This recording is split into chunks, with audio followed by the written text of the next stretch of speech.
Just pulling out here at Mohawk. Obviously, if you were following along, you know that I was taking off the drive in the 8th race. Now, I told you on my way over here I had time, and I thought I did, because I thought that it was half an hour before the race you had to be here. Now, when I used to drive here a long time ago, it was always an hour, and it was strict. You might get a few minutes here or there if you knew the paddock judge, but it was pretty strict. And I thought, during COVID it was super lax, obviously. And then I thought after that they just left it at half an hour. And I told the judges that. I got a text from the judges as I was pulling in, "Hey, Anthony, you were supposed to be here 4 minutes ago." And I had stopped for, gas on the way home and stuff. I took my time. You're supposed to be here 4 minutes ago. I said, it's 39 minutes. So I called the judges. I know them. They said, yeah, it's an hour, and we'll give you 20 minutes grace. I said, guys, I was, and of course, the biggest problem of all on the way home was that I now my Nexus card is at the house in Ontario. I think I told you this, but it's not in my hand. Now, the border was bad enough, and it definitely was the reason that, the ultimate reason, I guess the main component as to why I was late. But I was caught off guard. I'm like, I'm really sorry. I was and I thought they were like, all right, hurry up, get here. No, they'd already taken me off the drive. There was no conversation to be had. And it kind of took me aback. You guys know, and this is what I'd said, I know the paddock judge, all of them here, and I don't see Dave here anymore, but I've known Dave for the better part of 2 decades as a paddock judge, and he was angry at Dexter Dunn last summer.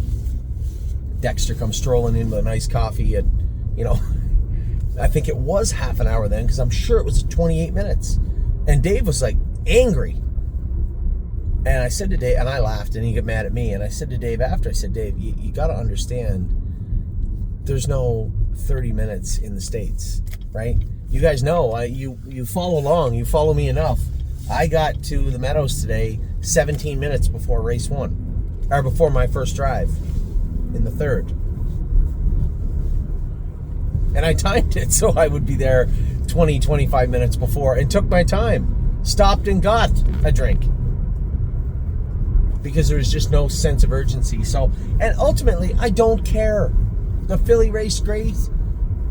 She wasn't really tricky. I didn't need to be here for either filly. I was coming here anyway because Ollie's baseball practice. Now, had I not had the drives here tonight, would I have still come? Maybe not, I suppose. But Rosetta isn't super tricky. James was the one that said, hey, put the Murphy in the line pole on the outside. When you have her running in, she's good. Perfect. That's exactly what we did. Jody said she was great. I said, just so you know, I love Oh Hill No to death. I love her. She's an overachiever. She's a sweet filly, and she's going to do good for us. She's not as good as Rosetta. Very similar fillies, but if we can get Rosetta, and I was explaining this to James, he said, well, if she doesn't get over a big track, why did you bring her over here? I said, because all of her stake races in her life are on a big track. She needs to learn. There's no physical reason that she can't get over a big track, so she touches her right hind. She's going to have to get over it. She'll toughen up. I guarantee you wins like that go a long way. Her gait will clean up a lot quicker with wins under her belt than finishing up the track. And you can only go so far racing her on a half. What am I going to do? Race her at Northfield, and then when she gets out of those classes, send her to Yonkers? She's New Jersey, Kentucky eligible. It's not going to help her any.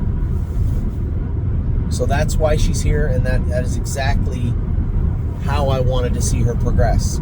Win on the front end in 57, fight off a horse and drive away to win. That's what I'm waiting to see. And she will only get better. You can see Oh Hill No running in. Got to get the cork off her, do a little vet work on her. But she finished up well. James said, I'd just like to see her pop home harder.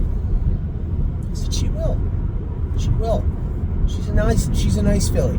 Just let her progress. I've seen the incredible difference in some of the horses when we get the corks off them. You don't see it usually because you don't really see a lot of sophomores in a hard racing situation with cork on, and then you take them off. You train them down that way. You usually have them ready in another 3 weeks. Our horses are going right now. So I told him, I said, just wait till we get the cork off her, do a little work on her. She'll be fine. Don't worry about Oh Hill No. But I was thoroughly pleased, and I didn't care if I drove Rosetta or not. My job isn't to drive Rosetta. My job is to make sure that everything runs as smoothly as possible. And I played zero role in that tonight, other than the actual application of the line pull and Murphy blind. That was important. James was right. She was better with it on, and she raced very well. So congratulations to all my partners in Rosetta and Oh Hill No. Can't do much better than that, guys. First and second. That is perfect. Now, we go to Foxy. I haven't driven the new and improved Foxy Seaside. I just remember the schizophrenic Foxy Seaside from last year.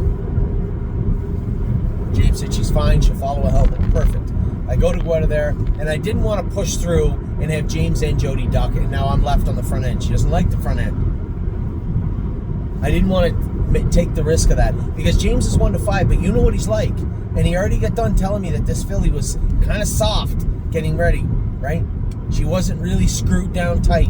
They're trying to ease her into her season. I was surprised he left out of there with her. I get away third. I'm happy. I'm saying, well, according to the program, according to James, I can't beat that horse on the front, but I should be able to beat the rest of them. I'm in a good spot here. And I was. Around the last turn, Foxy's on the right line hard. I don't really see any lameness. She's on the right line hard.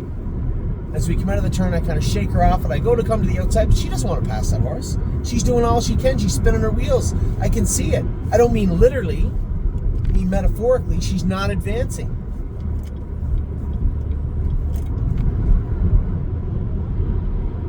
She's still on the right line, halfway down the lane. I let her drift in, down to the rail. I come up the inside. I said, maybe I can squeak through. She just didn't have enough jam. She was a beaten fourth, and at no point a factor. So I'm scratching my head. I'm pulling up. James comes by. He goes, how was she? I said, honestly, she was terrible. She's on the right line the whole way, hard in the last turn, even a little bit down the lane. He said, she wasn't like that at all. But every start, she's been perfect. He said, she come with such a charge last week. He said, she wasn't even on the line then. He said, maybe she just needs some vet work done. So I jog back. I'm looking at her. I'm looking down at her. She doesn't seem sore anywhere. She doesn't seem off anywhere. I hang the lines up. I look at her back toes. If there's a little bit of soreness behind, you're going to see a little more dirt on one toe than the other. Even in a pacer, especially a trotter. I look down. There's no dirt. They're both the same. I said to Dom, I'm telling the same story to Dom. He goes, we went all over her this week. He said, I couldn't get her to answer anywhere. I can't explain that. I said, better scope her. He said, okay. He said, well, what do you think happened? I said, I think she bled. He said, we scoped her after her first start. She didn't bleed. The second start, we put her on the front. She didn't bleed. I said, oh, maybe she didn't. James comes in, we're talking about her. I said, I think that filly bled. And he goes, oh, Jesus, she was so good last week. I said, yeah, we didn't scope her after her last start. You came screaming by everybody, but we haven't scoped her. He said, you've never scoped her? I said, we did after the start. You put her on the front. Nothing was found. He said, why do you think she bled? I said, well, she doesn't seem lame to me anywhere. She was on the right line flat the entire mile, which you said she hasn't been, and I've never seen her like. She's on the right line a little bit in the first turn. She's on the right line hard in the last turn. But more importantly, when we straightened up, she was still on the line. And she was trying to advance. I could feel her trying to advance. You know what she felt like? Horse just wasn't good enough. She felt like the fourth best horse in the race with a layover long gone. That's what she felt like. He said, well, I knew I was probably going to be a winner, but I felt that you would come screaming on the end of it. I was actually just waiting. I said, well, there was none of that. Sure enough, we scoped her, and she bled. And Dominic's trying to figure out what happened. I said, Dom, it's fine. She's raced 5 times. She needed a rest before the stakes. She needs 14 days in Ontario to go on Lasix. Give her 14 and give her 2.5 weeks in the field, just down from the farm. Bring her back 2.5 weeks back. You'll have 2 more starts in Ontario before she goes to Ohio. It's all good. It's fine. I would much rather her be a flat fourth with an explanation that she bled in an overnight than fourth in a stake race. I can tell you that. Because it's not just the money with the stake races, it's the points, right? It's okay. Don't worry about it. It's not the end of the world. And it wasn't like there was a couple of specks. You're talking 3 out of 5. I said, she was destined to bleed a little bit. That's fine. We can treat her up and it won't be a problem again. So, Foxy Seaside bled a little bit tonight, but that's all right. She's going to get 2.5 weeks off in the field. She'll get 2.5 weeks training back. We'll race her once, if not twice more in Ontario. So go for good money here too. And she'll be sharp as a tack, ready to go, and feeling good for the stake races this summer. So, and that's just part and parcel to us executing the plan that we put forward at the start of this year. There will be a gap in the middle of her stake season also, where she can have another couple of weeks off. We'll be mapping all that out at the start of her stakes. So that is what took place today. That was one hell of a day. Looks like Money wins the open trot. Arson second in the open pace. Rose run Alexandra. I forgot about her. You could see if you look close, she was touching her knee. We need to make some significant changes to her shoeing starting immediately. I'm going to look at her tomorrow with Harry, talk to him. James said she was at her knee quite a bit. I want to assess the situation. If her knee is swollen, she's going to come back to Ohio likely. If it's not, and we can work with her, make some changes to her equipment and her gear, get her squared away. And James said she just feels flat too. So James, if she's hitting her knee, why would she be flat? She's already gone through this. She knows what's waiting at the end of that road. She's not going to be an overachiever with while she's touching her knee. So we got to work on cleaning her up, getting her away from that knee. That's fine. We can do that.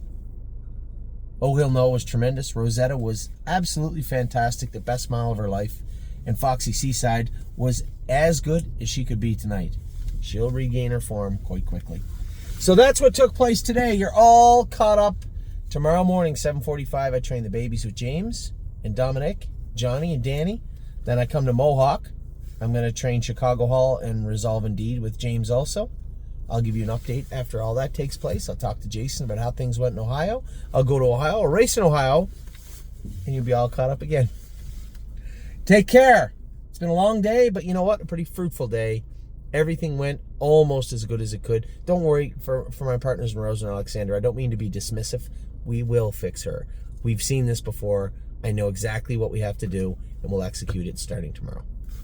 Take care.